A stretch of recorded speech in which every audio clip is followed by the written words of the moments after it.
Welcome to the Saturday Morning Nerd Show. I'm Marcus Blake, your host. I'm joined with Mr. Brendan Smith, my cohort. Yippee-ki-yay, nerds. We are back. It's been a while since we've done this podcast, so welcome to the spring here in Texas. We've survived the winter storm where everything was shut down. Scheduling, Texas being back open because the governor doesn't care about mask mandates, even though small businesses do. But there's a lot going on. We've got a lot to talk about. And starting next week, we will get back to regular topics. So this week, Brendan and I thought we would just talk about what's going on in the universe. And we've got a few complaints that we feel like we need to get off our chest. So welcome to our group therapy session for nerds. Few things out of the way. We apologize if you can't see our broadcast everywhere. We're still kind of working out the kinks with this Restream software. But you should be able to see live streaming on my wall. Hopefully that Nerd Show is paid, but we are on YouTube and a bunch of other channels with Restream that I've never even heard of, like DLive, and I guess Periscope is Twitter, and of course we're Twitch channel and Trovo, BK. Feels like I'm just making these names up, but I swear to God they are real websites, and our video is live on those websites right now. So, but anyway, yeah, we're back, and as I said, there's been a lot going on. So if you're needing to take that much-needed pee break in the midst of your first or your second run of the Snyder Cut of Justice League, because we know it's 4 hours, then stick with us a little bit because we're going to talk about it amongst other things. So, Brendan, glad to be back. And I'm glad that it's at least somewhat warm, here in Texas, because that winter storm where everything shut down, we couldn't even play in video games. I mean, how fucking tragic was that? If I'm going to be snowed in, at least. Thankfully, we never lost power at our apartment. So we're too close to a hospital. So they were gonna rolling shut down our grid because we're a mile from a hospital. So we had power the whole time. So that was pretty cool. So what you're saying is that should have been time for a gaming tournament at Brendan's apartment. Yeah, except it'd be gaming tournament of what, 2 people? Because I think we can fit a third person in this tiny little shoebox of an apartment. So hopefully we won't be in it for much longer. Hopefully by the end of this year we're in a much nicer place. But yeah, right now there's a reason why Brendan hasn't hosted anything in 2.5 years. Well, I just thought the winter storm was kind of funny because I wasn't supposed to lose power, and I thought my house would be the place that people would go to get electronics charged. Maybe I'd have power to actually play some video games because I live near a fire station, and the grid I'm supposed to be on in the city of Garland, which is outside of Dallas, not so much. It's like, which is a good friend of ours, James Chapman, who's an artist and also doing a lot of work on the Anmar Chronicles. Him and I, he's 2 blocks from me, and him and I sit on separate grids. So it was kind of funny as we'd be texting each other, do you have power? Can I come get stuff charged? Because if you have power, I'm going to be without power for 12 hours and vice versa. And finally it got worked out. We all got warm. They were here for a little bit at my house getting things charged up. But yeah, it was just ridiculous. I'm just like, I don't mind being snowed in, but at least leave me electricity, so I can get through some video games that I don't have time to get through. I mean, what I mean? Yeah, if nothing else, let's hope ERCOT actually insulates the natural gas pipelines, because I think that was the biggest issue, is natural gas pipelines freezing. Right. So we were kind of laughing about the winter storm as well, that, that's a good time to get back into one of the games. Into one of what? One of the best times to get back into one of the Fallout games. Yeah. What I really should have done is I should have got on, because now all of the DLC is released for the Outer Worlds. I should have got on and just played all of the Outer Worlds DLC. See, that would have been a good opportunity to do that as well. I forget. It's like I forgot the DLC drop, but unfortunately we're starting a new year in gaming, so it's like everything else, and we've had some other things come up. Speaking of gaming, not really an official sponsor, but we do want to thank Microsoft for saving our gaming budget a few $100s by putting Outriders, which is coming out on April 1st, immediately on Game Pass.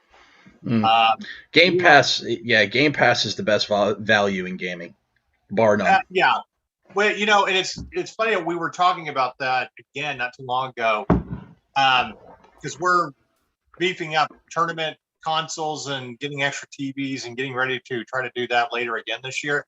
I'm just going straight to Xbox because of all the money that we have to spend to try to get PlayStation version of games. I'm like, Game Pass takes care of the bulk of the fighting game.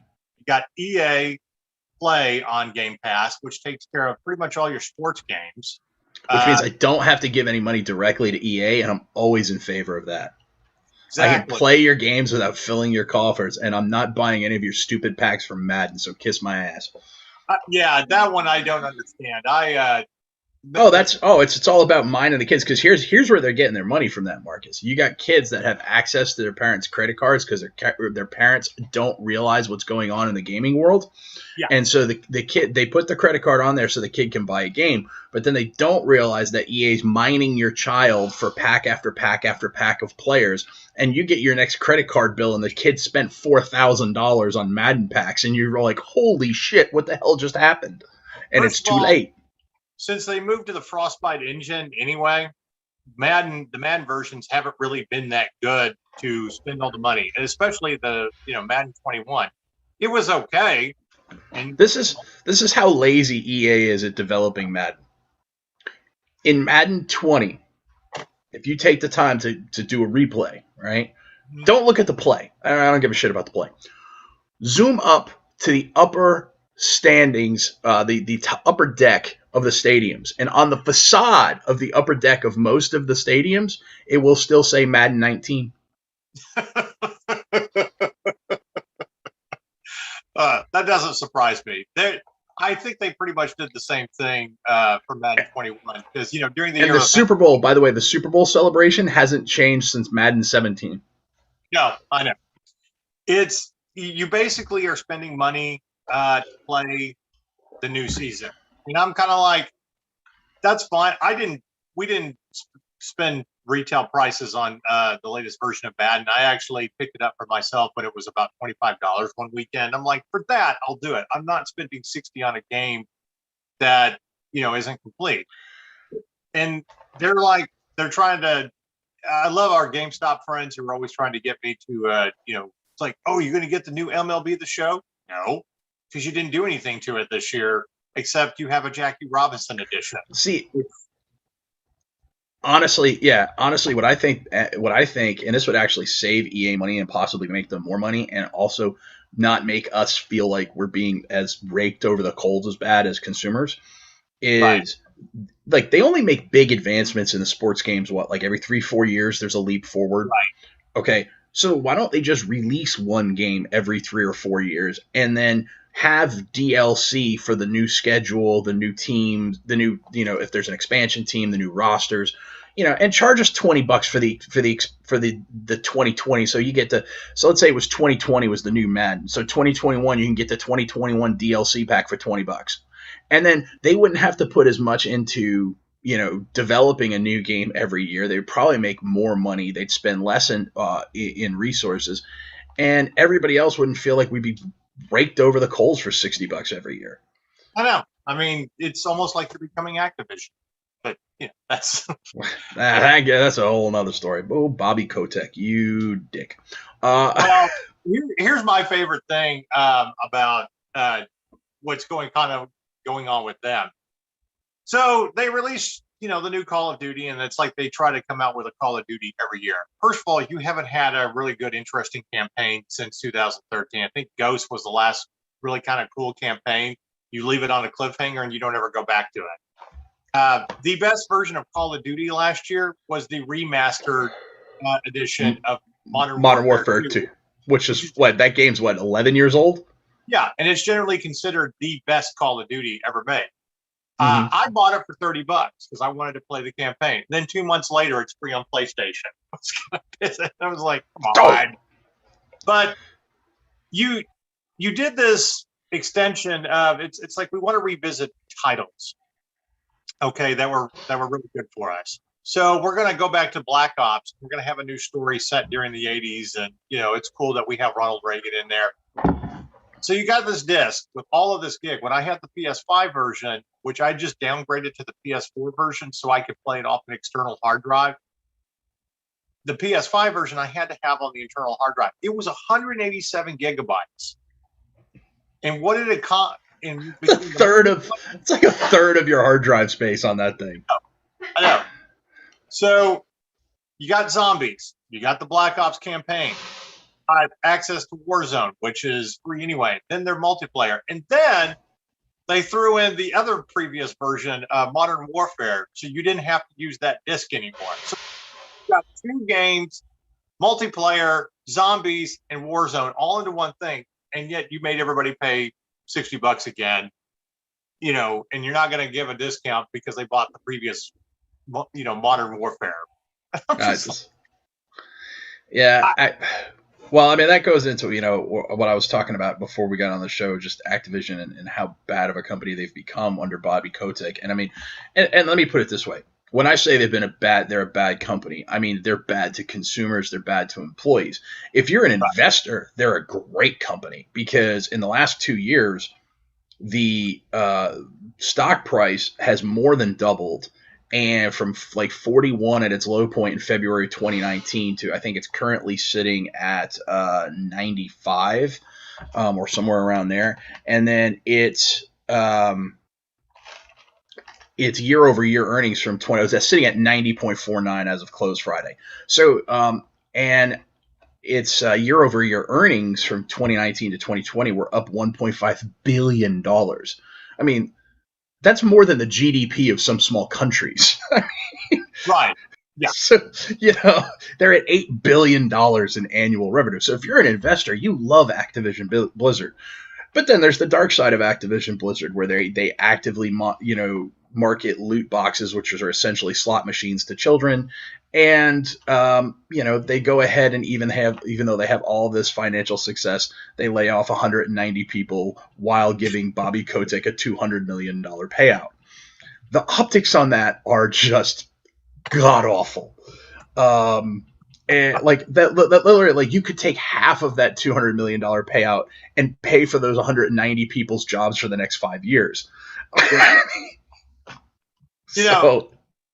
I love the people that come into like gaming companies that, it's like we have CEO experience, once a company has become so big. And I'm not diminishing the success of Activision, with the Call of Duty franchise. I mean, we will complain when you start pushing out crappy games like Infinite Warfare, where you were just trying to be Halo, but at the same time, you bring all these people in that's not really about gaming anymore. It's about how you can squeeze out as much money as you possibly can. So you officially become the corporate entities that you swore you would never become when you got into this business, because it was all about gaming. It was all about the fans. Now it's how much money can we gouge you, or how much, as a CEO, can you get in a bonus, at the expense of other people's jobs. So, what makes great gaming companies? When they put out quality content, and it's not really about the money. It's about putting out a good product. And BioWare used to be, like Obsidian is currently, Yeah. I'm actually really happy about, so to talk about Obsidian, they recently got picked up by Microsoft, and hopefully that's a good thing. Like, hopefully Microsoft's learned some lessons of the past, and they realize that if you just allow a good gaming company to make good games, you will make money. Right. Which is a lesson that EA has not learned, because look what they've done to my poor BioWare. And I'm really hoping that lesson is applied to both Obsidian and Bethesda, because last couple of years Bethesda had a very sharp, drastic change in how they operated, and they became more like an EA or more like a Activision Blizzard. What they did in Fallout 76, for example, was just, we've talked about it many times, but it was just abysmal how they handled that game. So now that hopefully Microsoft's in charge, and what they were doing, by the way, with Bethesda, is they were actually trying to get acquired. They had the company that bought 30% of ZeniMax was called Providence Holdings, and what they do is Providence Holdings literally takes a company and gets it ready to either go IPO or get bought out. And so so they were trying to position themselves like Activision Blizzard, like EA, to make themselves more attractive to a buyout. And they succeeded. So hopefully, now that they're under Microsoft's wing and that has gone through, they go back to being the Bethesda of the past that we remember. And, we start getting quality games. Hopefully Elder Scrolls 6 and Starfield are phenomenal. So, right. And with, and Microsoft's going to, look, how many freaking consoles has Skyrim been on now? It's been out for 10, 11 years. It's been on every freaking console that they've had. It's on Switch now, for Christ's sake. And they just, so, Microsoft looks at that and goes, hey, can you guys just do that again? Like, no interference, just do that again, because that's just going to make us money for a decade. Well, first of all, if you did not know, that Nerd Show added another entity to everything that we do. We have a magazine that comes out almost every week. It's just a combination of our reviews, featured articles, general news, and some fun things. And our third issue was about who is winning the console war. The Xbox Series X is clearly the better machine. Okay. But PlayStation always wins with exclusive titles. There's no denying that. However, I think that's one of the things that Microsoft is trying to change. Instead of Oh yeah, with the acquisition of Obsidian and Bethesda, absolutely. Yeah, look, we're not going to set up our own little studios or anything like that, or you know, or we'll find studios that do their own stuff, and that way we can throw it out there and throw games on Game Pass. And look, you know, I've been a PS guy for the last 2 generations, right? Actually, I've been a PS guy since PS2. Okay, you know, there was a lot more competition back in the PS1, but because I had PS1, and then Dreamcast came out and N64 and all that. But I've been really a PS2 guy, a PS guy since PS2. I've been a Sony guy, but Sony needs to get off their ass because the Series X is a better machine. Game Pass is the best value in marketing. And with the acquisitions of Bethesda and Obsidian, they are going to have some stellar first-party titles in the next few years. And honestly, I haven't bought a next-gen machine yet because neither of them have really done enough to say, okay, I need a new machine over the Xbox One or the PS4. There just hasn't been enough really quality titles to say I need to go drop $500.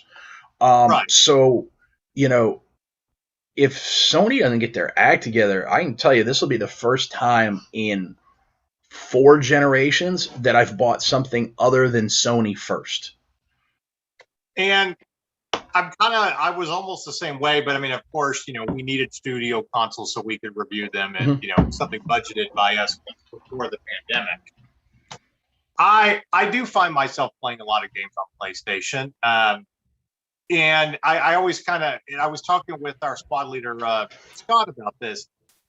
Their Game Pass, which is PlayStation Now, for the longest time when they started out, it was $20 a month on top of your PlayStation, subscription. So you're spending $30 just to have these two things, and you could hardly download anything.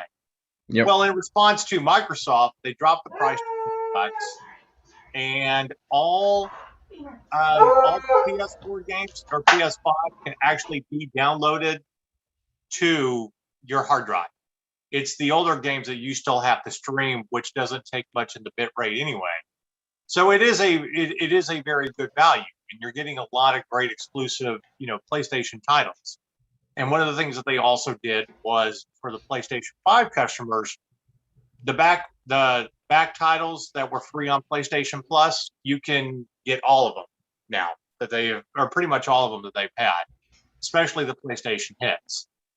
So I ended up replacing a lot of the discs that we had bought, to review games.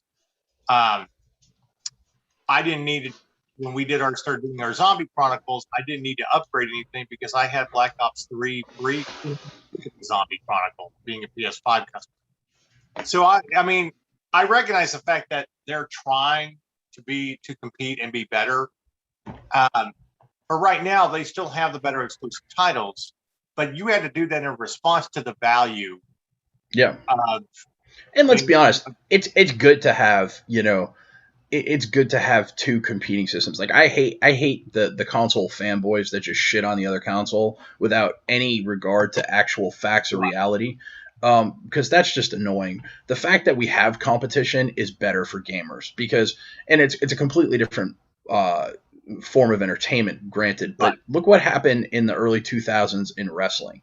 Okay, when you had Raw versus Monday Night Nitro, that was some of the most amazing storytelling and action and so much fun. And I mean, in the barracks in the military, we used to get together every Monday night, put a splitter on the TV, had 2 TVs going, we'd be watching both of them. It was fantastic. Then all of a sudden, WWE buys WCW, and I didn't watch wrestling for 15 years because it went. Yeah. Because there was no competition. WWE had the monopoly. So, I might actually get it back into it now that there's this new AEW wrestling that seems to be pretty good and is bring back a lot of the old guys. So we'll see. But point being, competition breeds better product. And that's the thing. And I think that's part of what has pushed Microsoft to, buy Obsidian and Bethesda and things like that. And I don't think they're done either. I think they're probably going to hunt down a few more. But I can tell you right now, for those that haven't read the article, you should go read our full thoughts on it. Again, that's exactly what we said. The Xbox is the better system to buy, but for PlayStation, you're still going to get it for exclusive titles. But then, why are you buying the PlayStation 5 when those exclusive titles are going to be available for PlayStation 4 anyway? So it's kind of like, if you're only going to buy one, what are you running out to do? And I think Xbox is the way to go. But again, with the Game Pass, you're still just spending $15 a month to get all of these, great classic games free on Gold. The more that they add to Game Pass, and for tournaments, as I explained before, we're sticking with Xbox because there's just so much more that we can do. It's cheaper to keep, than to buy all these individual games, multiple copies, and just keep Game Pass accounts on stuff. And that's, that's basically what we're, gearing for. So that's our thoughts on the console war of what's going on. If you still are debating on what to get, I still recommend Xbox and PlayStation 5. Although, I like the PlayStation 5 in the fact that it beefed up the graphics on a lot of older games, and it looks amazing. So the reason I downgraded from my PS5 copy of Call of Duty to the PS4 is I needed to play it off the external hard drive with its entire memory. I have like a 10 terabyte external hard drive. No. The other thing too is the graphic cards on the PS5 made the graphics look exactly the same. So let's move on because there's some big stuff that's come out this week I want to talk about, and before we finish, I do want to talk a little Star Wars. But so do we want to do Falcon and Winter Soldier first, or we want to do Snyder Cut Justice League? Well, let's talk about the Snyder Cut, and then we'll get into Star Wars. So yes, the biggest news this past week is we finally have the Zack Snyder Cut of Justice League, his 4-hour opus of fixing that movie. And I'm sure if HBO Max is lagging this weekend, we pretty much know what everybody's watching. Which, by the way, and I hope you guys crash it. I want to just editorialize this real quick. I hope you crash HBO Max because, look, I wasn't a big proponent for the Snyder Cut because I'm just not a big fan of what DC's done with their movies. Like Marcus and I have gone back and forth on this, and I just didn't like. Man of Steel was just Batman versus Superman I hated, and Justice League was okay. Like I just the one I like the most is the original Wonder Woman, and to be honest, I still haven't even watched Wonder Woman 84.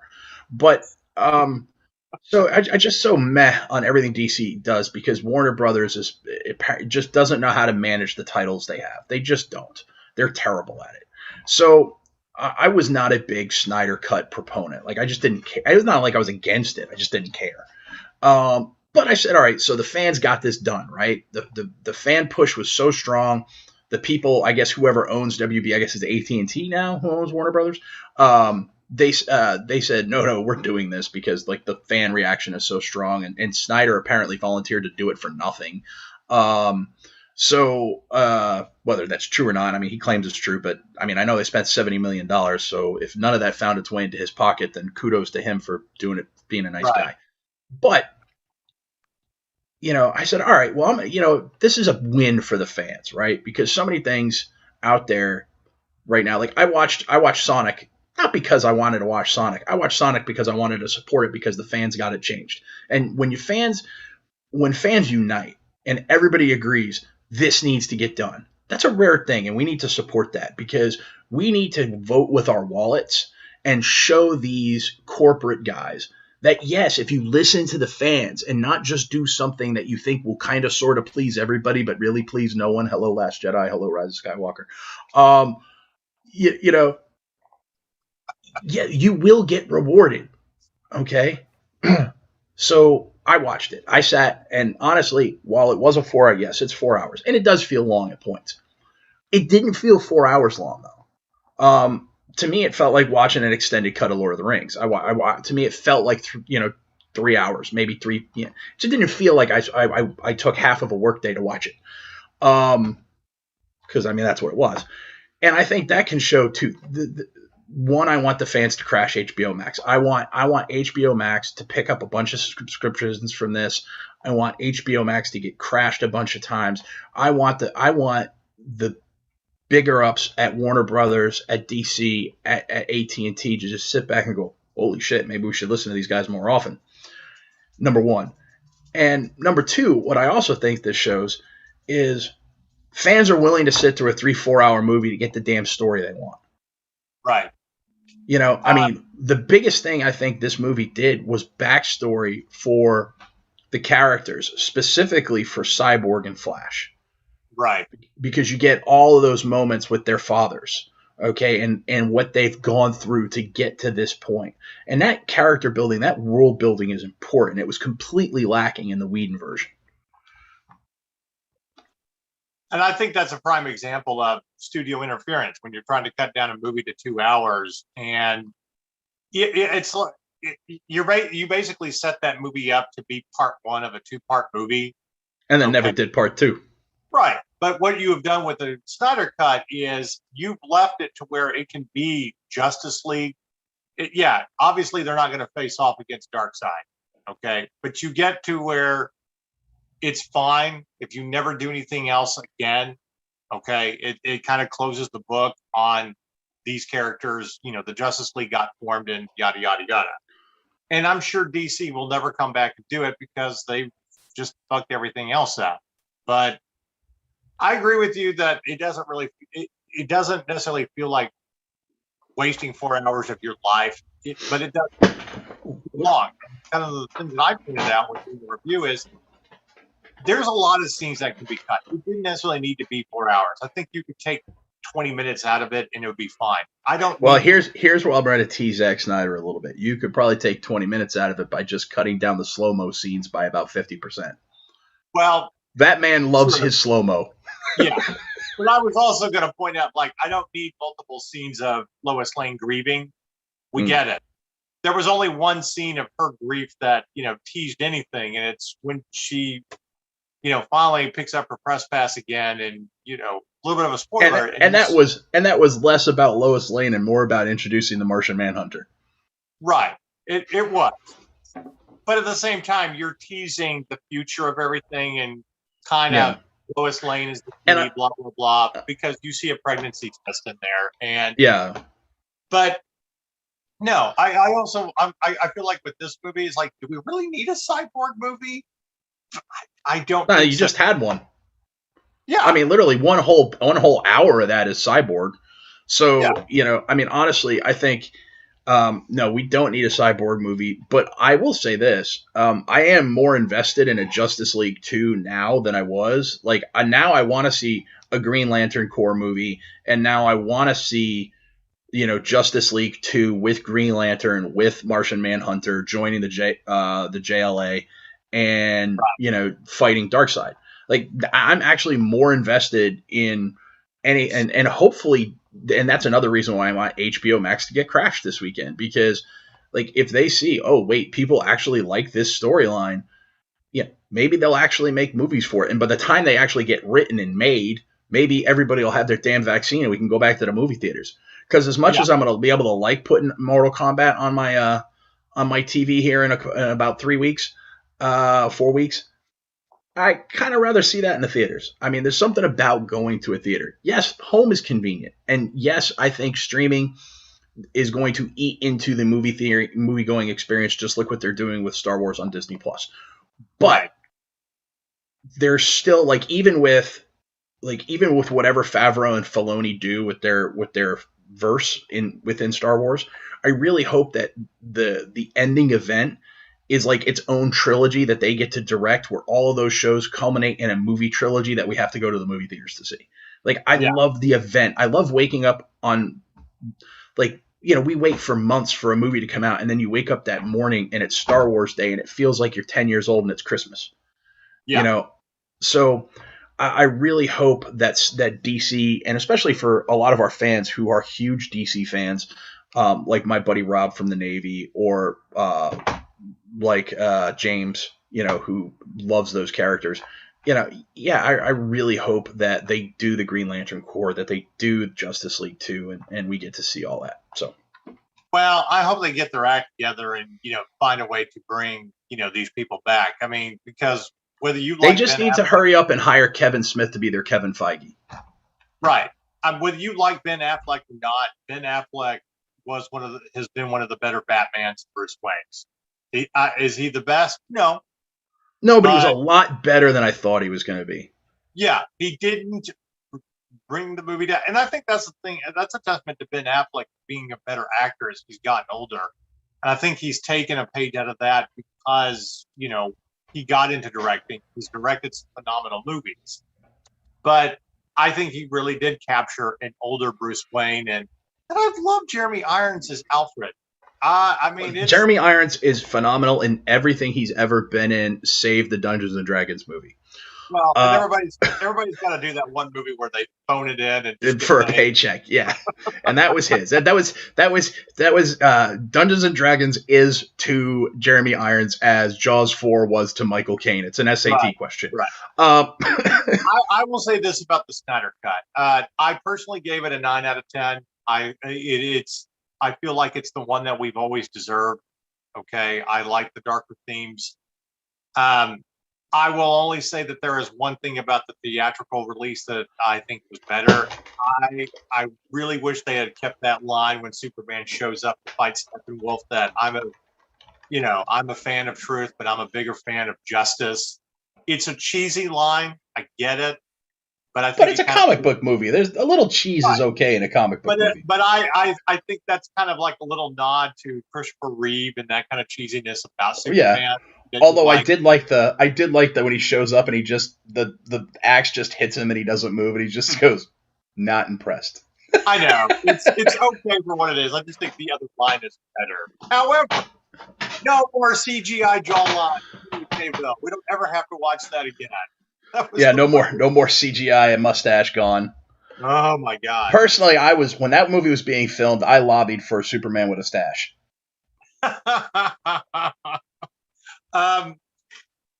It's a more linear story. It definitely does a better job of telling the story and bringing everybody together. There's a little bit more moments. They give you a backstory on all the characters and how they come to it, like Aquaman, which very easily sets up the Aquaman movie. And another important thing, Flash was not really annoying in this movie. He was annoying in the theatrical cut. I just wanted to slap him. And I think a lot of it was because we lacked that backstory. Right. You didn't I mean, if you're a DC fan and you know Barry Allen's story and you know that his mother was killed by the Reverse Flash and his dad was blamed for it, okay, you don't need that. But if you're just a casual moviegoer, like, what? Well, there's just things that, like, he rambles on and says things that are just like, we know you're the young one of the group, but don't act like you're 14. You are, like, actually in your 20s. Yeah.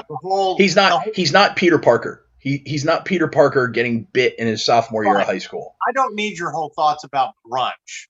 Okay. And I don't need some cheesy line of rescuing Russians like Dostoevsky and blah, blah, blah. That's cheesiness that you don't need. You can still be funny, and he is still, got that quirkiness in this movie, but he's much more of a superhero character than just an annoying teenager. Yeah. Okay. It's like Anakin Skywalker in Episode 3 versus how annoying he was in Episode 2 when he's just too young and whatever. But no, it definitely does a better version. I would like the regular 16:9 ratio though, and I hope they fix that and release it on Blu-ray so I could buy it. But that didn't bother. Once I got into the story, that didn't bother me at all. I thought at first I was like, wow, that's a little weird, but then like 10 minutes in, I had forgotten all about it. Well, I mean, after a while, yes, but I'm back into buying Blu-rays a little bit more just when Skynet's affecting internet. And anytime I find them at Dollar Tree or for like $1 or $2 or something, I pick it up, even like DVDs. But that's something that I would like to have on my shelf and just be able to pop the Blu-ray in and have that option instead of constantly streaming. But anyway, yeah, the Snyder Cut is definitely worth seeing. If you haven't checked it out yet, even if you just did a trial on HBO Max, which I think it is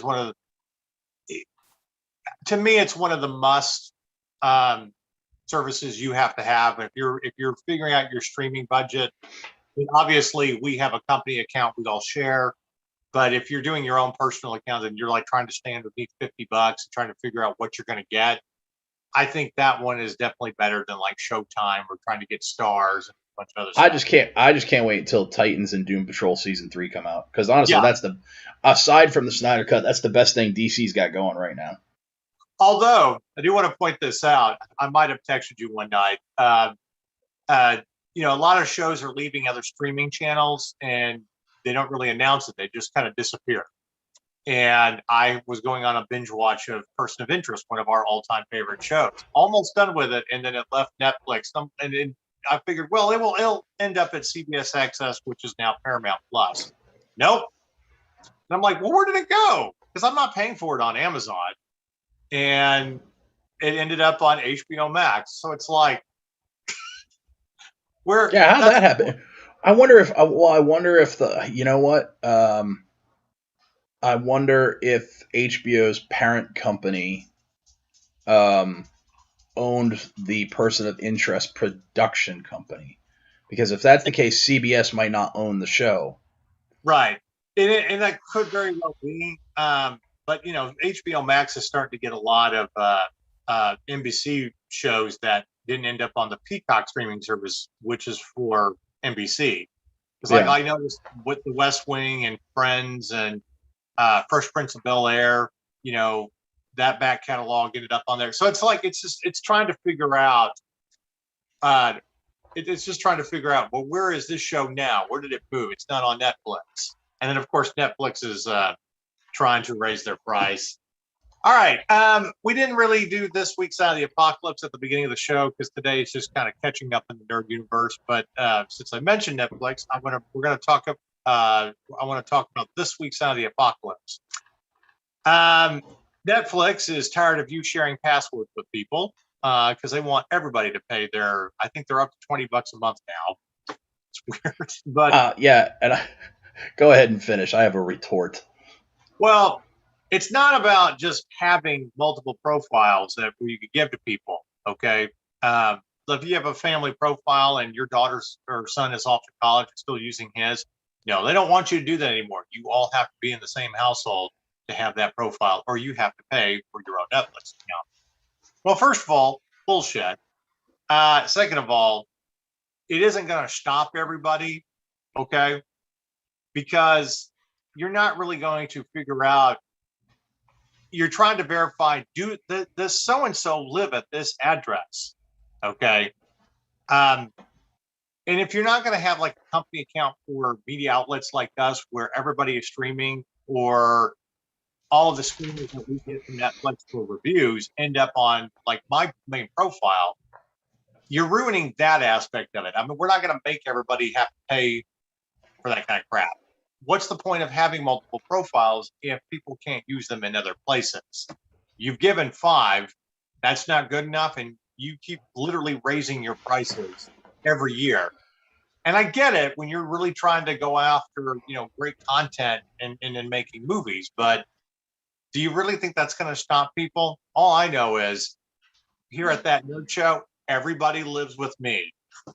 Well, not only that, but first of all this is going to do, the only people that are really loving this news are people that own VPN services. Okay. Right. So those people are like, yeah, Netflix, go ahead, do that, because everybody's just going to jump on a VPN and they're all going to say they're coming from the same IP address. So that's number one. Number two, Netflix, you have 203 million subscribers and change, paying an average of $15 a month for your services, which means you have $3 billion in revenue every month.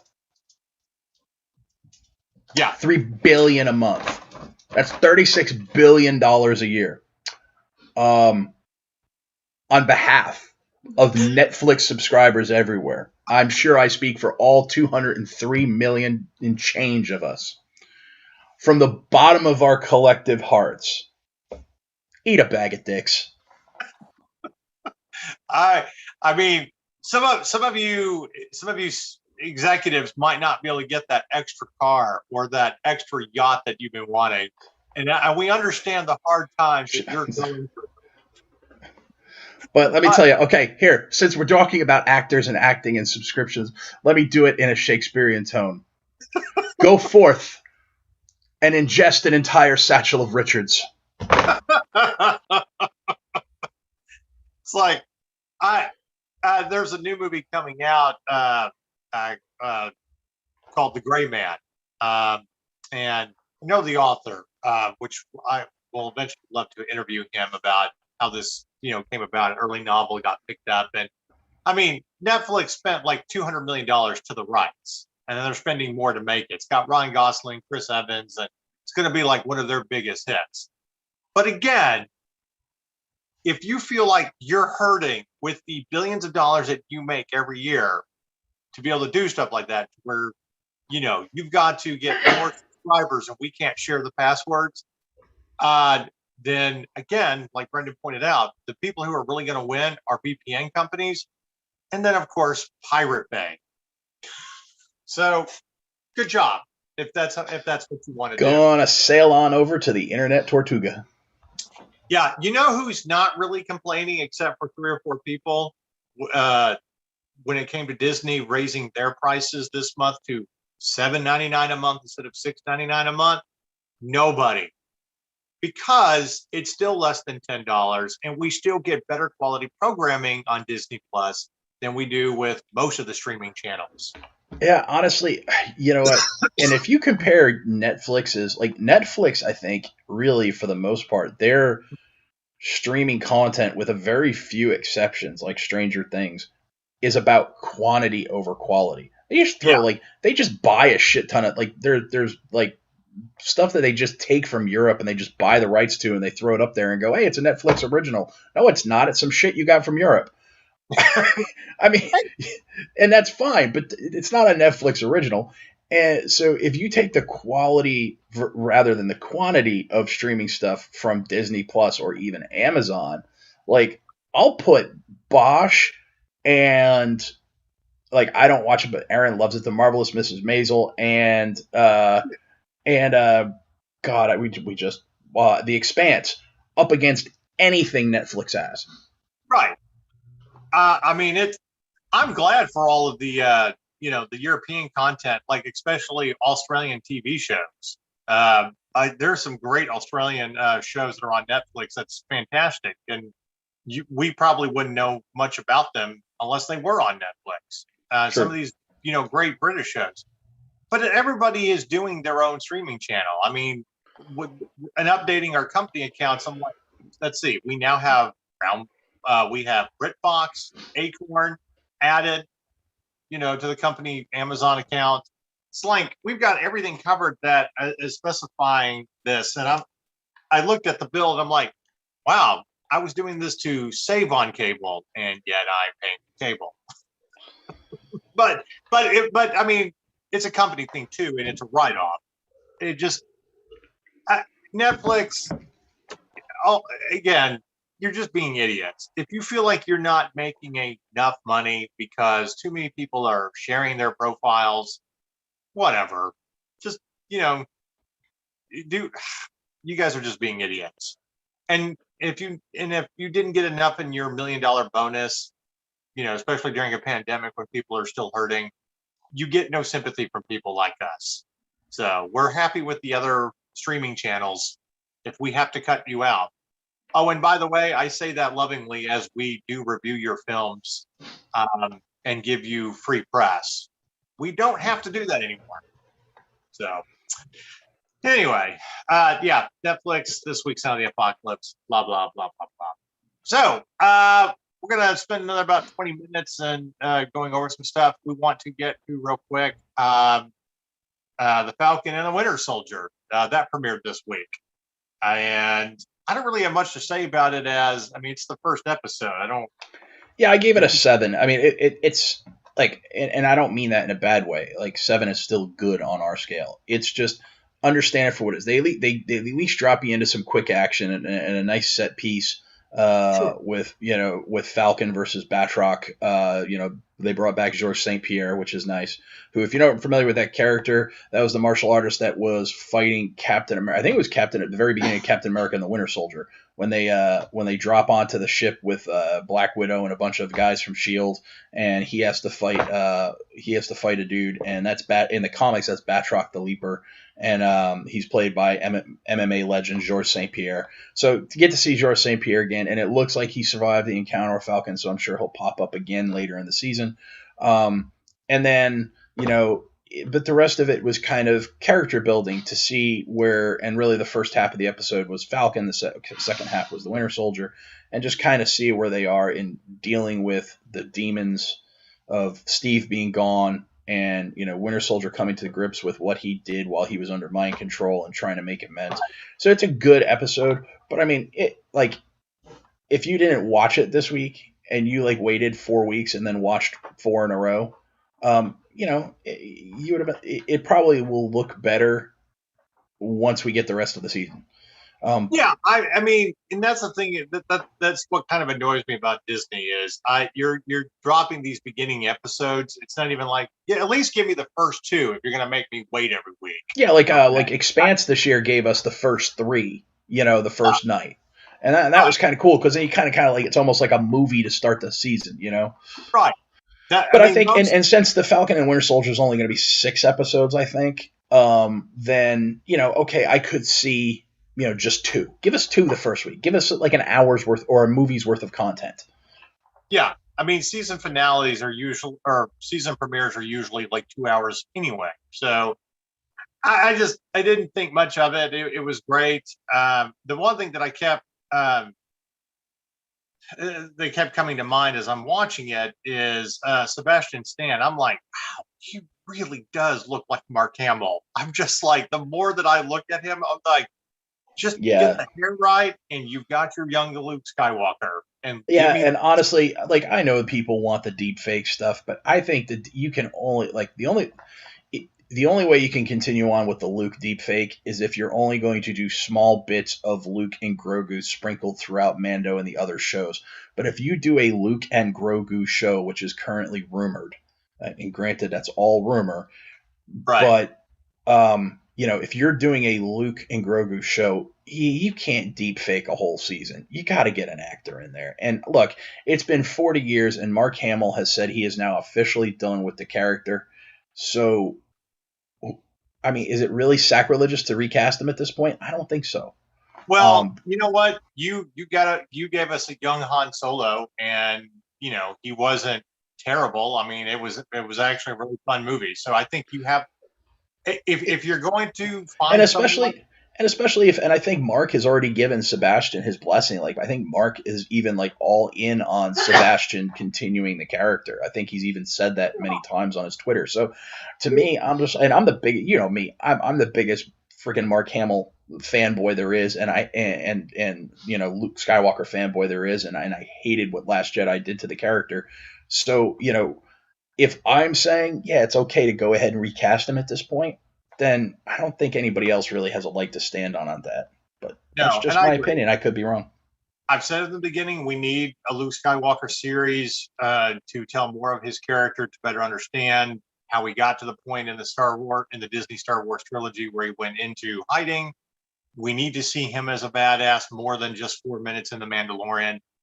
And if you're going to make Mara Jade canon, like you said, then we need to have those stories.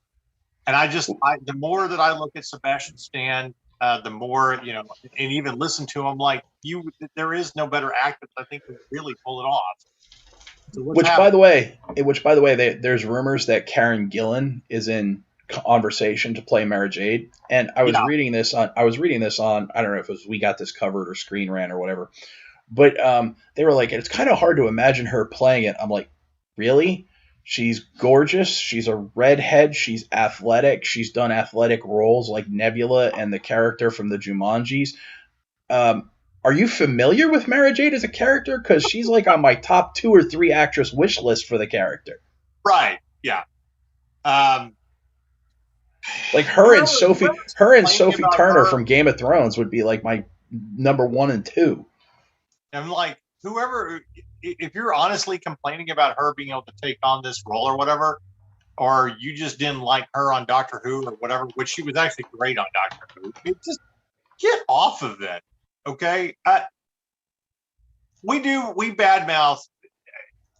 We do our fair share of bad-mouthing actors. You know, we've complained about Channing Tatum for years, and it's not that we're. It's not necessarily that we're saying that he's a terrible actor. We just think that he's been the wrong choice in nerd roles. Okay. And we don't want to see his version of a Gambit movie. I'm sorry. It's a terrible choice. Some actors are better suited for other, stuff. But at the same time, we don't completely rush to judgment. We're going to check it out. We weren't excited about Ben Affleck being Batman. And then we saw him, we're like, wow, we stand corrected. He was actually pretty good. Okay. You know, so but before you start all your hate on the internet because you have nothing else going in your life, why don't we check it out? Okay. I'll put it to you this way.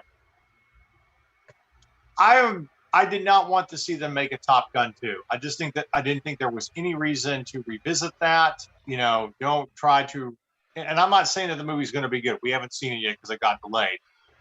But I got sold on the trailer, on multiple trailers and the cast that they brought in. Okay. That obviously from an older cast to, some of the young ones coming in. And when you really look at Miles Teller with his mustache, like, wow, he really could be Goose's son. So it's like, you've sold me on that enough to where even if it's a terrible movie and it's never going to be as good as the original, you're just never going to be able to do it that way. But enough to say this is better than I thought. So all I'm saying is don't start hating before you've actually seen anything. Okay. Unless you just have some vendetta against the poor girl, that you just don't like her for whatever stupid reason.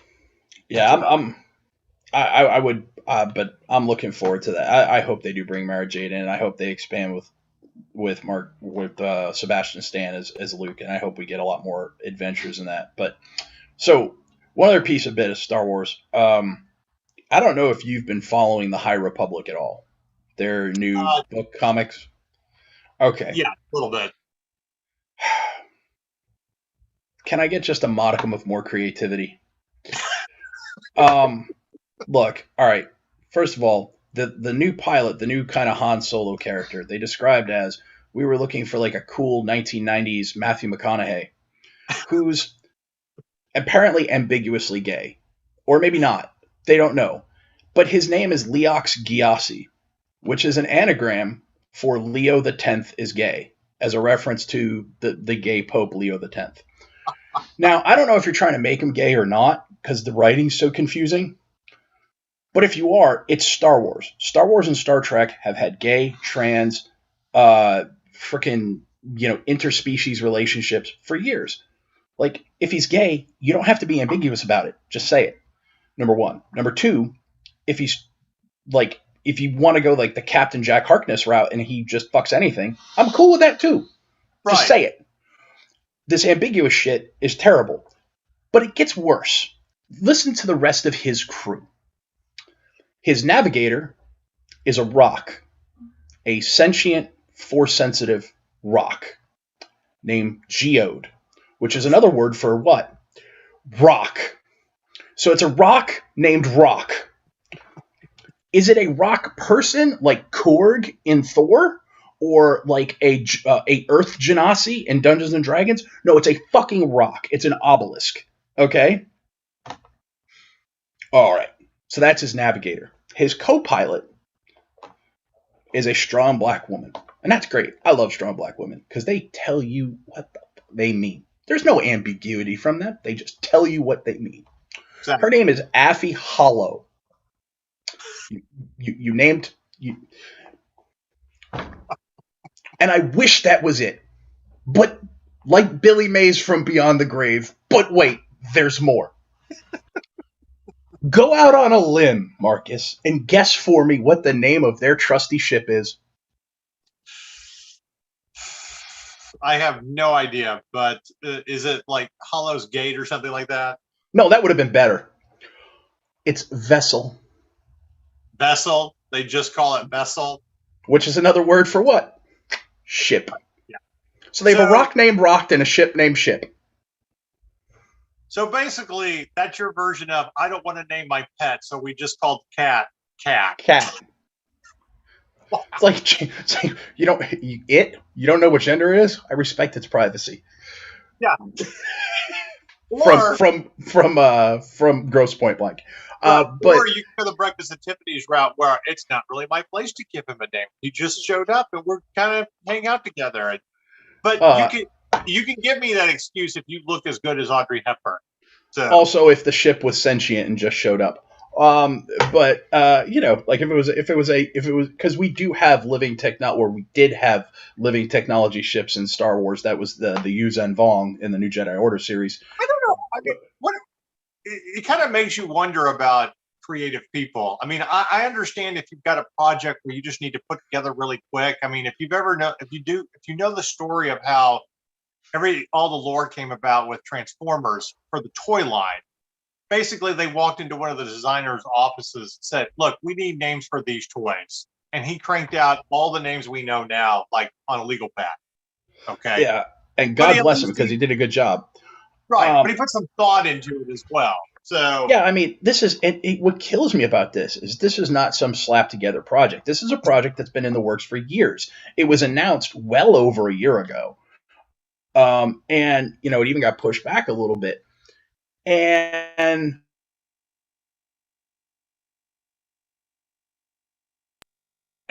Brendan is frozen.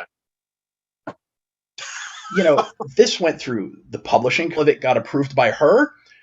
Like, who sat there and looked at how they named this crew and went, stamp it, done, perfect. I mean, that's just the lack of imagination and creativity is stunning. And then here's the kicker. Here's the kicker. Members of this is not rumor. Members of the Lucasfilm Story Group came out on Twitter and complained after the Luke Skywalker appearance in The Mandalorian because they claim that Favreau and Filoni never told them about it, and that they were shocked when they saw Luke Skywalker at the end of The Mandalorian, and they blame the lack of popularity in High Republic sales on Luke Skywalker taking the wind out of their sails. And if that's all true, then that Favreau and Sorry, we're having a little technical difficulty there. Are you still there, Brendan? Is that Skynet? Is that Skynet's way of saying that? Yeah, I lost you for a second. My internet. I don't know. Skynet may be trying to tell us that we're coming to the end of this show. I think Disney also might be saying you can't say this on air because Disney is quickly becoming our overlords. We can say what we want. So yeah.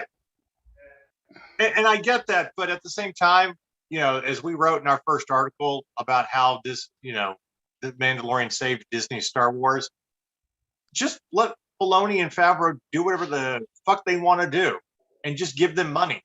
Amen. Because they haven't steered us wrong. Okay, whatever idea, no matter how, it's like that meeting. No idea is ridiculous. There's not a bad idea. That's the bad idea in here. Well, that's true with whatever they want to do with Star Wars. So but that only applies to them because, by the way, if you go watch the making of the High Republic video, they are in there like filming their storyboard sessions. They've got a whiteboard and like ideas we want to put in there, and I shit you not, one of them was dinosaurs.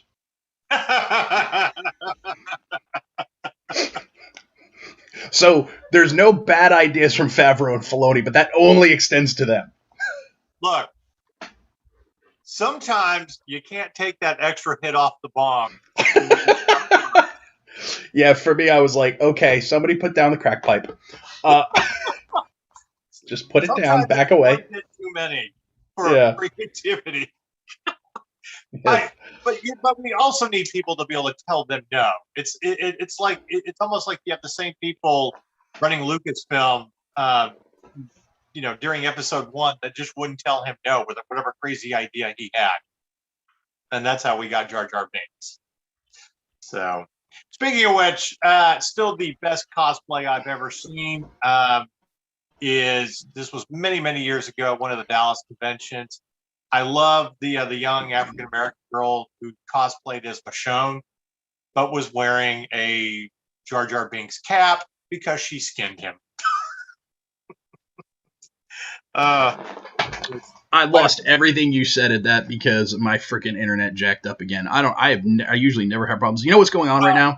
This is Spectrum. Spectrum's raising the price. They've doubled the price of our internet because we refuse to get phone and cable with them.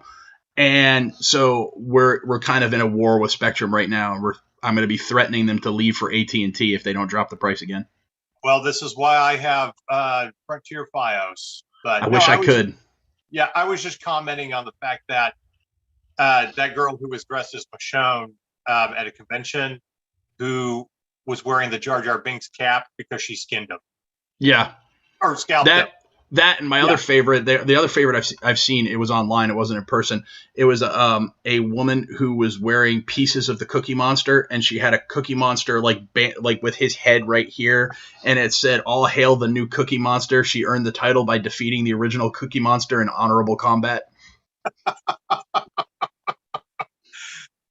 Speaking of combat, I know we're past the election. We don't talk politics or anything like that on this show unless we're being satirical, which is what I'm about to do now. But I do think that when politicians, or Rudy Giuliani or whoever, whatever crackpot yells out, "We're going to win by trial by combat." First of all, you got to do it. You've got to be able to have lightsaber skills. I think you are required to have like a Master Replica to do it. Or the Braveheart sword. Okay, if you're going to call that out, you've got to get the best nerd weapon in the world, and I want to see you have trial by combat for real using nerd weapons. I think that's only fair. So, there's been a lot that's going on. We're starting to get back into the swing of things. Obviously, there's no conventions this spring, and everything is getting pushed to the fall. One of our favorite conventions, AllCon, and if you watch us and you've known us from AllCon and our panels, there will actually be a weekend convention, Halloween weekend in October. Was their way of kind of saying, let's do something this year, and then they're going to be back next year in March. So we're very excited about that. I could dig Halloween. I could dig Halloween for AllCon. That'd be fun. Well, we're definitely planning on being there. We're going to be doing a little of our own cosplay. It's definitely, we're looking forward to that weekend, but I'm looking forward to all of the great Halloween cosplay that will be coming about. So it's a good weekend for a convention. A few other things going on. I like how they just keep like movies that kept getting delayed, but they just decided we need to throw it out into theaters anyway. That Chaos Walking movie with Daisy Ridley and Tom Holland finally got released in theaters, and it was really no announcement. It was just, I just saw something one day like, it'll be out next week. I'm like, oh, okay. Like they're not even bothered because there's so little capacity at theaters nationwide, and so few theaters are open nationwide that they're just not even bothering to advertise because it's not worth spending the money. No, and it was a shame. I mean, it was not a terrible movie. I didn't rate it as terrible. It was fun.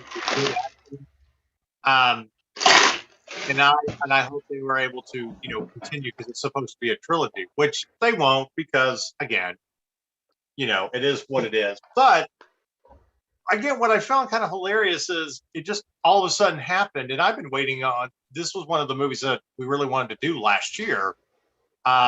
So I had to go to a theater one night to go see this movie with two other people in the theater, and I was kind of working. I had my laptop with me, and they were like, "Yeah, right there. You're not pirating the movie, are you?" It's like, no. And I think they felt so bad that people still aren't coming back to theaters. I ordered something from the bar, and they're like, "Here, have a bunch of free movie passes to the studio movie grill." I'm like, "Oh, okay." But it seems like there's just all these movies that we had forgotten about, and before they're trying to have like summer blockbusters, just we'll throw it out, or it'll be on demand, or whatever, because they keep I keep hearing about stuff that there's never been a press release, no press screenings or anything like that. They're just, we need to get it out and see what happens. And I think that's kind of a shame. I mean, if you're going to do it that way, at least give me some kind of an announcement. Yeah. So we know what's going on.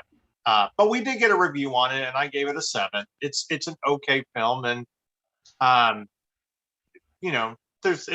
are some problems with it, but it's a fun little sci-fi adventure movie. Okay, things that are coming to Disney Plus besides all the Star Wars series this year. Starting this week, in case you did not know, yes, they are doing a Mighty Ducks series with. Oh my God! Why am I? Emilio Estevez. Thank you. You're welcome. Drawing a blank there. Kind of rebooting the series, and what I thought was really cool this week. Now, Alex Moore is going to be doing this series because he's the big Mighty Ducks fan on this show. But we were laughing that kind of an interesting juxtaposition. If you don't know the story, the Mighty Ducks are the power team of this league. Emilio Estevez, character doesn't really want to have anything to do with hockey, even though he works at a hockey rink. And there's an upstart team by a single mother that, is going to face off. So it's kind of like, here we go again, but it's not going to be the Mighty Ducks. It's going to be a different team.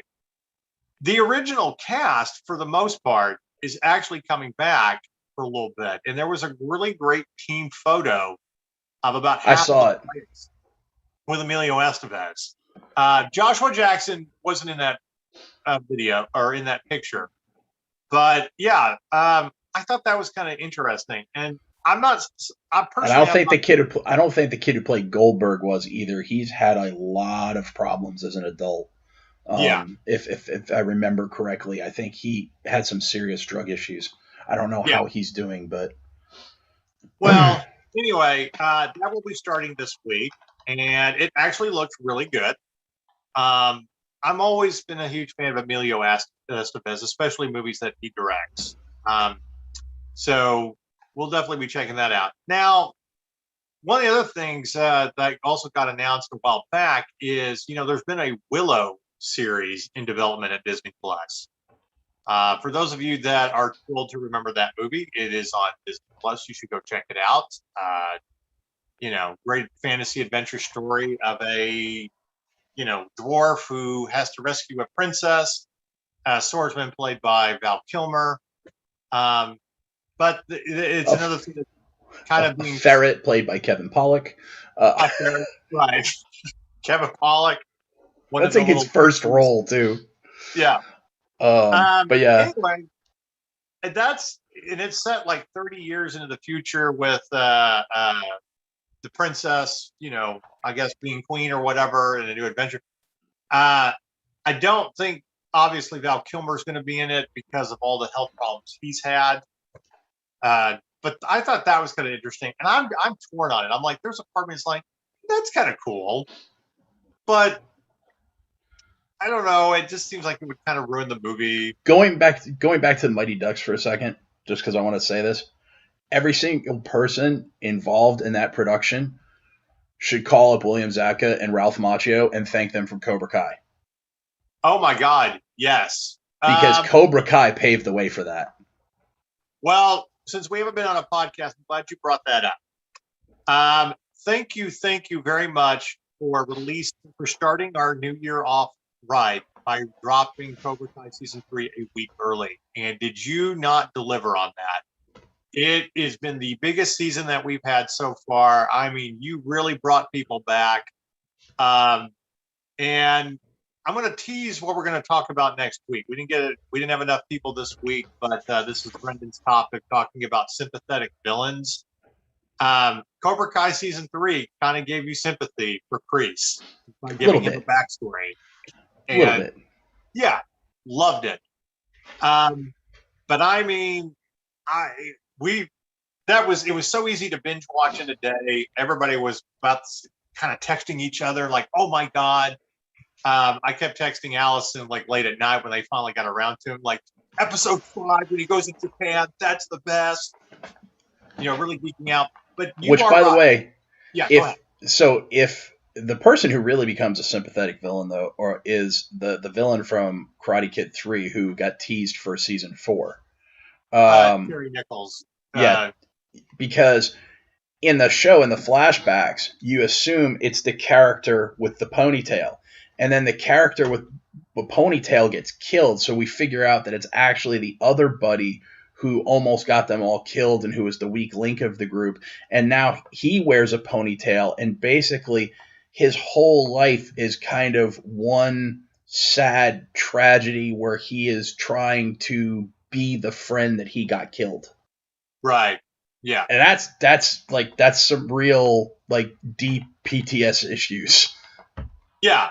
I think I'm glad they gave us that backstory to understand, why Kreese is the way he is. And you're like, he's not necessarily wrong. I mean, war is war, but it's just, you get these two interesting thought philosophies that, mesh. And that was kind of the whole point of the Karate Kid.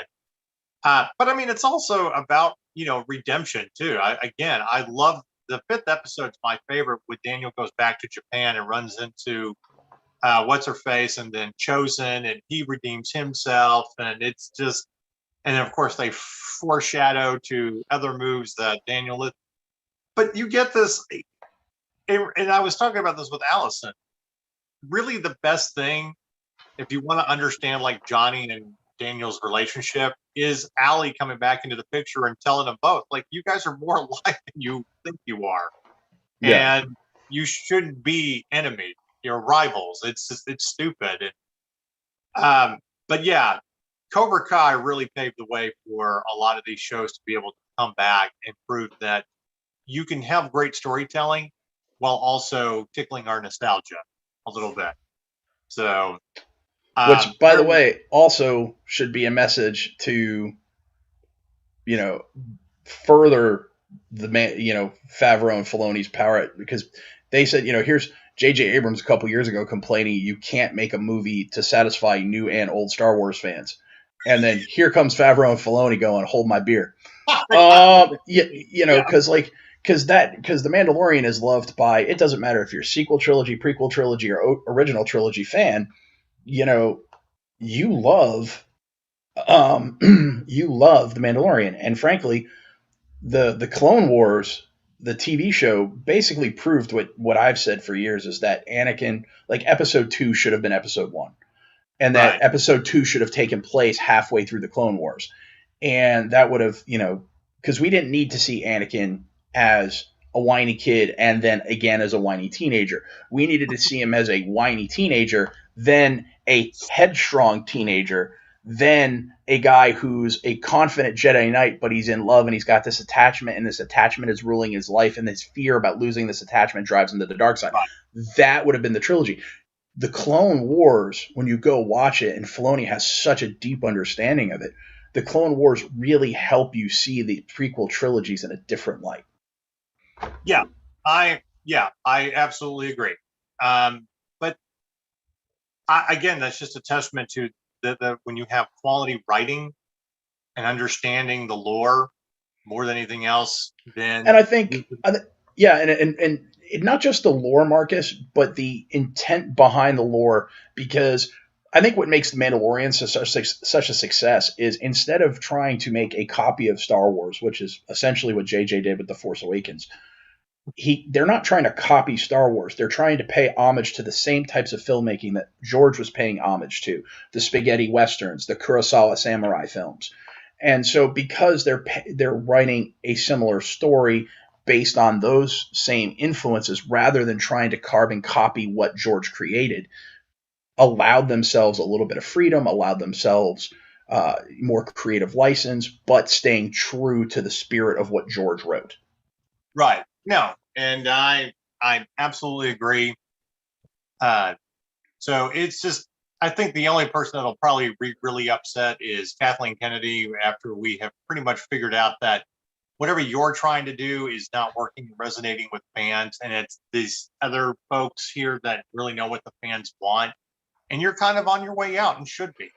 Well, and people freaked out last week at the conference call because an investor asked Bob Chapek point blank, "Are you going to fire Kathleen Kennedy?" or and of course he gave her, and in the sports world, like everybody freaked out because they're like, he's like, no, we love her, she's great, we hope she's there for many years to come, and everybody on YouTube freaked out, and I was like, see, I know none of y'all watch sports because you know where I'm going with this. This is the GM giving the coach the dreaded vote of confidence, right? Because it's like, oh, he's gone in a week, so if they really believe that, they would have said, oh, yes, and we're extending Miss Kennedy's contract beyond September of 2021. That would have been the perfect opportunity because that would have signaled stability and belief in her leadership skills to the investors, what you want. And, they didn't do that. So now that's not to say everything Bob Chapek might have said could have been absolutely 100% the truth, and they might still yet extend her contract. That's true. But what they said at the investor call does not mean that 100% for certain. They just left themselves an out. October 1st, you might get a press release that said, we thank Miss Kennedy for her contributions to the Star Wars galaxies, but we and her have mutually decided to go our separate ways. By the way, I got one little complaint. I'm not trying to call anybody out, but this is absolutely what I hate about people on YouTube channels and websites. You don't get to call yourself journalists if you actually don't have any sources and you're just throwing bullshit on there. I keep getting updates from a YouTube channel about this is what's going on. I'll just say it's the Zero channel or whatever. Oh yeah. No, Mike Zero. No, he makes, look, Mike Zero is a huge Star Wars fan. He loves Star Wars. But yeah, he makes up more news than he reports. Right. The fact that you're successful on YouTube by just being able to talk about Star Wars is really disconcerting. And I've tried to email you multiple times about where the hell are your sources? Are you getting double confirmation? Or are you just making bullshit up to get clicks? Okay. Because half of it you're saying, and then you repeat yourself a lot when you get to make another video. So you have 10 videos a day. Here in the real world of journalism, we actually get sources and confirm things instead of just making up shit. So, the Star Wars channels I follow are not him. My favorite Star Wars channel is Star Wars Theory, and he's more about creating content about Star Wars. He's actually, if you haven't seen it, he did a little Vader short film, and he's doing a second one that's actually CGI animated. It's going to take years to finish, but it's Vader 2: The Amethyst Blade, and it's about him hunting down a still living Mace Windu.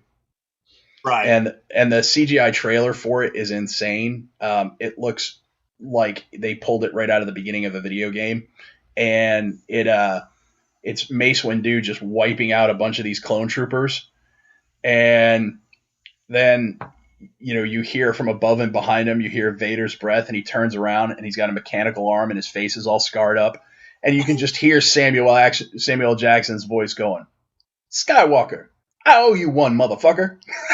He doesn't actually say that, but you can just hear, you can see it in his face. Well, what I'm saying with us is if you're playing something on that nerd show, we've actually confirmed our sources. We're not just throwing out information unless we tell you that it's part of the rumor mill or just a theory or something that we want. So, right, and love him or hate him, Doomcock does that too. Like Doomcock will come out there and he's like, you are entering a rumor zone. I've only got one source. This is not independently confirmed. So you got to do that. You can't report it as news if it's not been properly sourced. Yeah. So I'm just saying, if you're just some ultimate fanboy who likes Star Wars, you're just saying shit about Star Wars to make a living on YouTube, you're the worst kind. You really are. And then you're not giving anybody any service by having unconfirmed sources.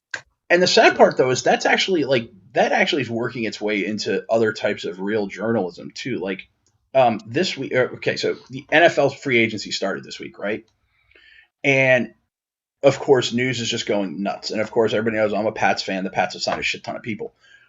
But this article from The Athletic that keeps getting reported as a rumor that the Patriots are going to trade for Deshaun Watson. It's not a rumor. This article is this one journalist from The Athletic's supposition that, hey, look at all these moves the Patriots are doing. They might be a player for Deshaun Watson. he doesn't even pretend to say it's a rumor. It's an opinion piece. It's supposition.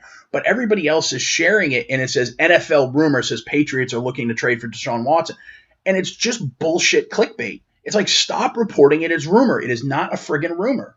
He's got no sources. He cited no sources. He didn't even claim it was a rumor. It was just his musings. Well, we don't. If you've ever noticed with that Nerd Show, we don't repost articles from wire services saying that somebody is reportedly talking for a role. Until it's actually been confirmed, we don't report it. So if they're in discussions, great.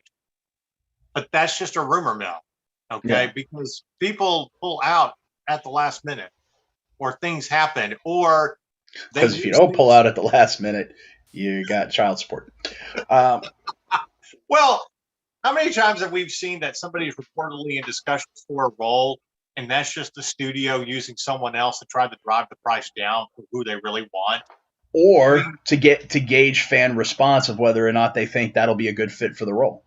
Right. So until it's actually been confirmed, we're not going to do it.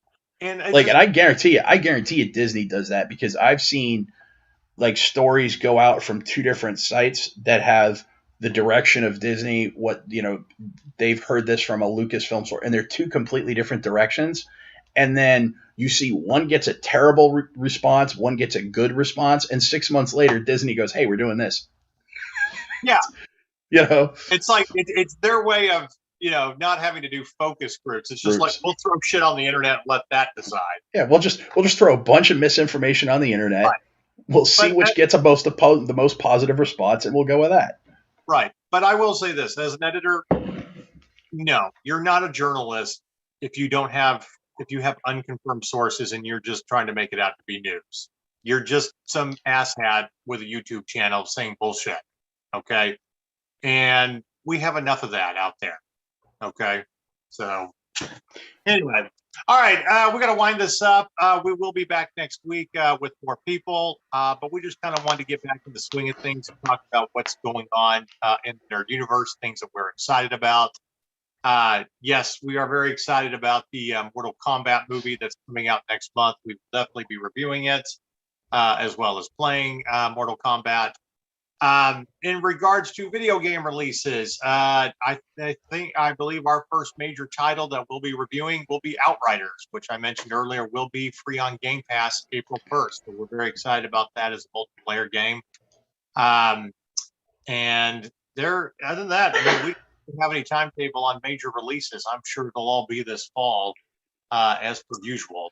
Well, we'll know more in a couple of months, because E3 will hit in early June, right. And all the big like EA Play and the Ubisoft event and the Nintendo event will all be in early June. So by Gamescom in August, everything will be abundantly clear what's coming when. Right. Now, we still don't have a date on the actual date of Far Cry 6 when that'll be released. It's still rumored to be May, but we'll find out. I do find it interesting on two things. A, there have been at least 20 some odd updates to Cyberpunk 2077. So if you were complaining about stuff when it first came out, all that has pretty much been fixed. It did take a little while, but don't diminish that from it actually being a really good game. So definitely, I still encourage people to check out Cyberpunk, and you can find some good deals on it now without feeling like you got raked over the coals by paying $60 for it. You Assassin's Creed fans, it has actually been confirmed more than once, but it does look like that their next adventure will be going into the Far East, into like feudal Japan. So we might actually get that, or China. We'll get that part of the world. I saw a new Hitman project. Hitman Sniper is coming out. Is been announced as well. Yeah. Which the Hitman games, have had a resurgence over the last few years, have been really good.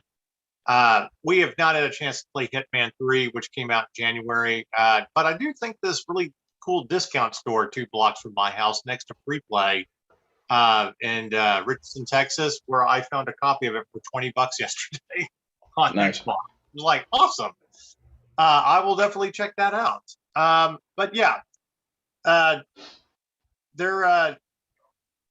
we've got some good. It's still going to be another kind of like year because people, developers are getting back into the swing of things to come out really good content, and you're in that really weird year where you'll have stuff made for the new consoles, but it'll still be available on the other consoles. So the one game that I'm really absolutely looking forward to, though, is the sequel to Horizon Zero Dawn. Yeah. So the only thing I will be I don't even care what gets released this year. I will just be happy if at the EA Play event or actually probably wouldn't be at EA Play, but at E3 if Lucas Games announces the rumored KOTOR remake, which is supposed, and then granted, as we do, and during the rumor zone, the KOTOR remake is supposed to take elements of both 1 and 2 and make a new game. And I'm hoping that means we get to play as Revan and then play as the Exile and then find out where they went in the unknown regions, which was that storyline was left hanging. The person who leaked this rumor does have I've vetted them and they do have a very good reputation. They've most of their leaks have proven true. And they said that the studio that is already working on it is not a well-known studio, but when you hear who they are, it will make perfect sense. To me, that says one of two studios in Austin, Texas. Either Archetype Entertainment, which is run by James Olin and Drew Kapershin, who wrote and directed and wrote, respectively, Knights of the Old Republic 1. They are old. It's staffed by a bunch of old BioWare employees, and they are rumored to be working on a role-playing game right now. The other one that makes a hell of a lot of sense is also in Austin, Texas. It's also staffed by a bunch of ex-BioWare employees that left because of EA, and that's called Aspyr, A-S-P-Y-R Entertainment. And they just happen to have made the mobile ports of the original Knights of the Old Republic 1 and 2. So they've spent the last 3 years doing nothing but Knights of the Old Republic stuff. So they know the lore really well, and they all worked on the game originally. So I think one of those two studios, if the rumor is true, one of those two studios will be the announced studio making it, and I'd be really happy because those are all the people that made BioWare what it was when we loved BioWare. Well, so, all I know is we do need an updated version of that for the newer consoles, not to take away from what we have and stuff. Yeah. But I would, if you're going to keep remastering great Call of Duty games because you can't put out any new good content, or we keep doing, and again, the era of remakes where you're bringing these really great games with beefed up graphics and better gameplay, I'm all for that. That's fine. But for one of the most beloved games that we've played in the last 20 years, absolutely. I want to play that on one of the newer consoles. So let's hope that rumor is true. No. All right, everybody, we're going to close it out this week. But if you're looking for stuff to check out, pretty much, yes, Disney Plus, Falcon and the Winter Soldier. You can binge watch WandaVision, which was actually, pretty good. You just have to get through the first couple of episodes that feel like a sitcom. But they did a really, interesting job on that. And of course, the Justice League Snyder Cut is on HBO Max this weekend. That's a good 4 hours.